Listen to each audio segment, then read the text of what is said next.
핵 추진 잠수함 개발이 현실화하면서 남북 간 해군력 경쟁이 불붙은 모습입니다.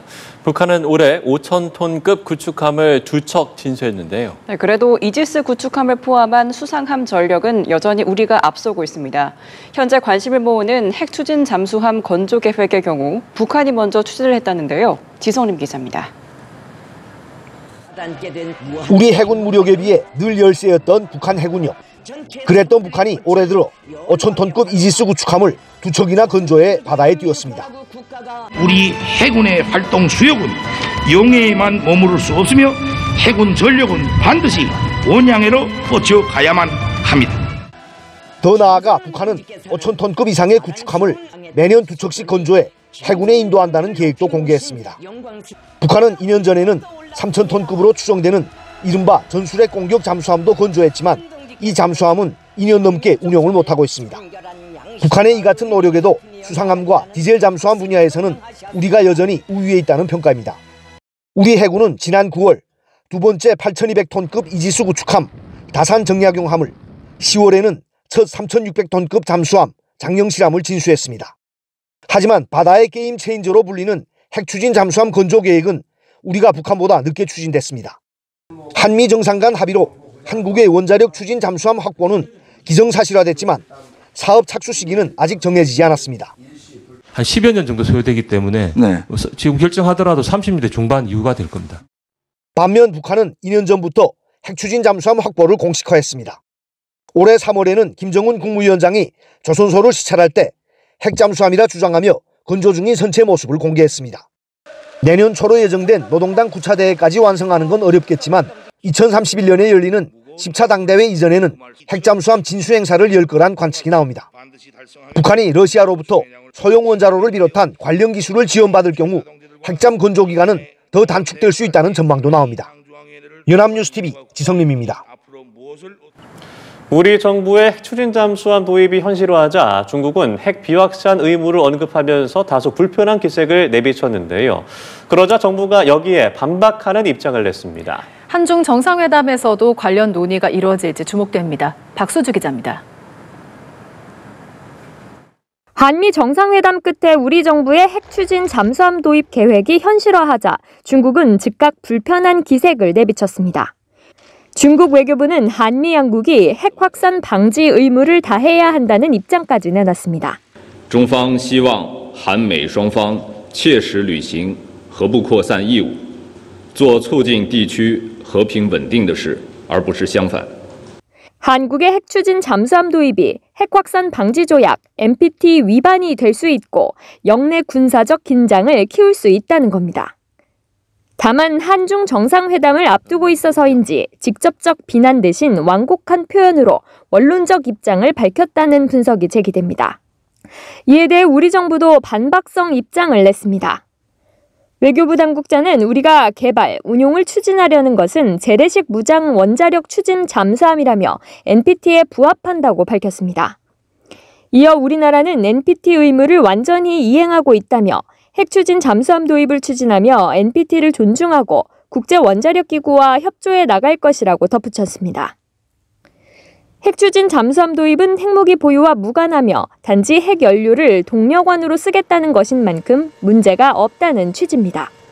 앞서 이재명 대통령은 한미 정상회담에서 핵 추진 잠수함의 연료를 우리가 공급받을 수 있도록 결단해달라고 요청했고 트럼프 대통령은 이튿날 한국의 핵 추진 잠수함 건조를 승인했다고 화답했습니다. 이 대통령과 시진핑 주석은 경주 에이펙 정상회의의 둘째 날 직접 대면해 한반도 정세를 논의할 것으로 보이는데 관련 사안에 대한 의견 교환이 있을지 주목됩니다. 연합뉴스TV 박수주입니다. 도입 논의가 이루어지고 있는 핵 추진 잠수함은 기존 우리나라가 보유하고 있는 디젤 잠수함과는 여러 측면에서 비교 우위에 있습니다. 물속에서 사실상 무제한 작전이 가능하고 또 속도도 빨라서 위협 환경에서 벗어나는 데 유리한데요. 핵 잠수함의 특징과 장점, 이승국 기자가 보도합니다. 핵 추진 잠수함의 가장 큰 특징은 물속에서 오래 버틸 수 있다는 점입니다. 디젤 잠수함이 잠항 능력이 떨어지기 때문에 북한이나 아니면 중국 쪽 이 잠수함들 추적 활동에 제한이 있습니다. 축전지를 이용해 기동하는 디젤 잠수함이 충전을 위해 하루 2-3번 수면 가까이 올라와야 하는 것과 대비되는 부분입니다. 핵추진 잠수함은 승조원의 체력과 식량만 있으면 무제한 작전이 가능해요. 원자로를 돌려가지고 핵분열해서 추진하기 때문에 공기가 필요 없어요. 핵추진 잠수함의 또 다른 특징은 기동성입니다. 일반적인 속도가 5에서 10노트 정도인 디젤 잠수함에 비해 핵추진 잠수함은 20노트 안팎으로 2배 이상 빠릅니다. 핵추진 잠수함은 탐지되면 전속으로 도망갈 수 있어요. 근데 디젤 잠수함 같은 경우는 수중에서 전속으로 가면은 완전히 축전지가 방전돼서 일반 그냥 고철 덩어리가 된다. 이런 차원에서 생존 능력이 뛰어나죠. 탐지가 쉽지 않은 북한의 잠수함 발사 탄도미사일 SLBM을 추적 감시하기 위한 필수 요소인 자막 능력과 속도를 모두 갖추고 있는 겁니다. 현재 핵잠수함을 보유한 나라는 유엔 안보리 상임이사국이자 핵 보유국인 미국과 러시아, 중국, 영국, 프랑스, 그리고 인도까지 6개국뿐입니다. 연합뉴스TV 이승국입니다. 대통령실의 관세 협상 세부 합의 발표를 놓고 불거진 일부 한미 이견을 발빠르게 진화하고 나섰습니다. 미국 측에서 반도체 관세 부분에 대해 다른 설명이 나오자 양측의 합의 내용이라고 반박한 겁니다. 관세 합의 후속 작업은 물론 핵추진 잠수함 도입을 놓고 미국과 긴밀히 협조하기로 했습니다. 정주희 기자입니다. 한미 정상회담 직후 대통령실은 관세 협상 세부 사항을 발표하면서 반도체 관련 합의 내용도 공개했습니다. 반도체의 경우에는 우리의 주된 경쟁국인 대만 대비해서 불리하지 않은 수준의 관세를 적용받기로 하였습니다. 그러나 하워드 러트닉 미 상무장관은 SNS 글에서 반도체 관세는 이번 합의에 포함되지 않았다며 우리 정부와 다른 주장을 펼쳤습니다. 이에 한미 간 이견이 있는 것 아니냐는 우려가 일각에서 나왔는데 대통령실은 우리 정부는 양측의 합의 내용을 바탕으로 발표한 것이라며 관련 문서를 마무리하고 있다고 밝혔습니다.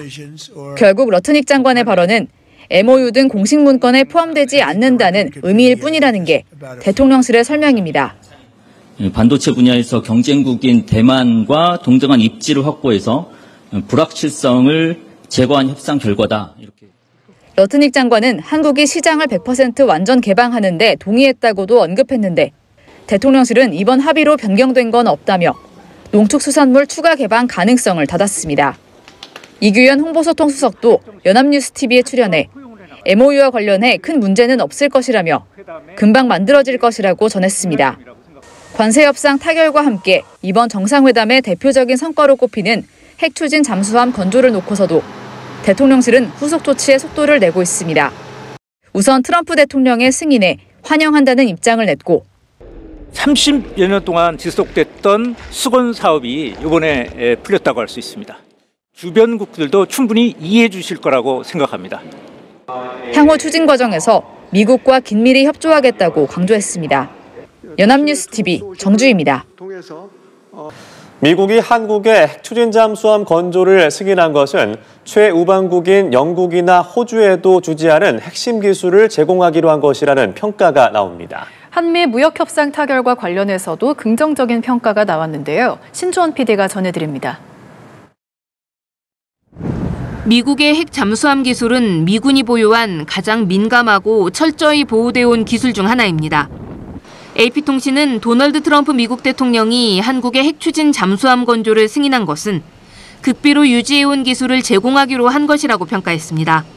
특히 최우방국으로 꼽히는 영국, 호주와 체결한 핵 잠수함 협정에서조차 미국의 직접 기술 이전 내용은 없다고 짚었습니다. 이번 발표가 미중 정상회담을 앞두고 나온 점도 주목됩니다. 트럼프 대통령이 한국의 핵 잠수함 확보 필요에 공감한 것은 북한과 중국에 대한 대응을 염두에 둔 것일 수 있다는 분석이 나옵니다.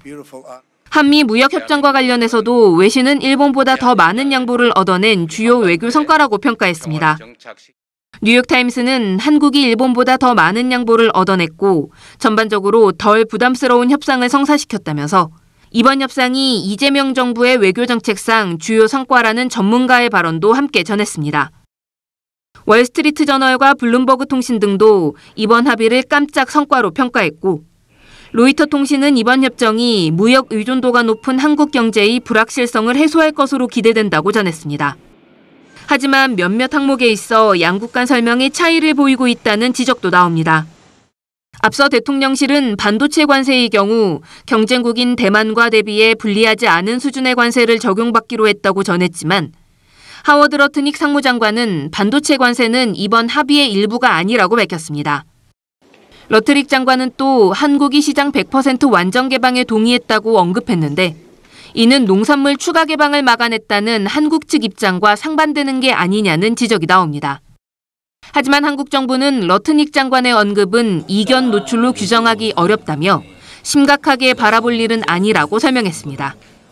연합뉴스TV 신주원입니다. 트럼프 미국 대통령이 한국의 핵추진 잠수함 건조를 승인했다는 사실을 공개하면서 핵잠 확보의 현실화가 화두가 됐습니다. 오늘 국방부 국정감사장에서도 관련 질의가 쏟아졌는데요. 군은 핵 잠수함이 5,000톤급 이상으로 건조될 것으로 봤는데 국방부 장관은 최소 4척 확보가 목표라고 말했습니다. 지성림 기자입니다. 트럼프 미국 대통령이 한국의 핵잠수함 건조를 승인했다고 밝히면서 우리나라도 세계 몇 안 되는 원자력 추진 잠수함 보유국 반열에 오를 수 있게 됐습니다. 하지만 핵 추진 잠수함 건조에 이어 실전 배치까지는 오랜 시간이 걸릴 것으로 보입니다. 실제로 착수를 한다면 2030년대 중반 이후가 될 걸로 봅니다. 현재 우리 군이 보유한 최신의 잠수함은 디젤을 연료로 쓰는 장보고3 배치2 1번함인 3,600톤급 장영실함. 이보다 한 단계 높은 배치3 모델을 핵추진 잠수함으로 건조할 거란 관측이 우세합니다.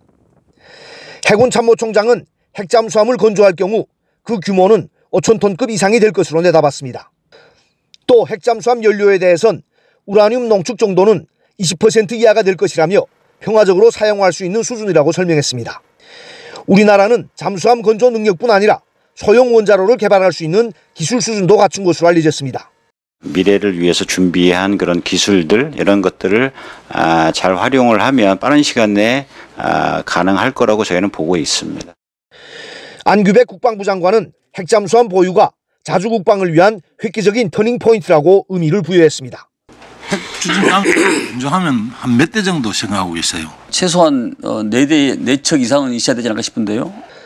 다만 안 장관은 트럼프 대통령이 한국의 핵잠수함이 미국 조선소에서 건조될 것이라고 밝힌 데 대해선 이 문제는 한미 간 추가 논의를 반드시 해야 할 것이라고 말했습니다. 연합뉴스TV 지성림입니다.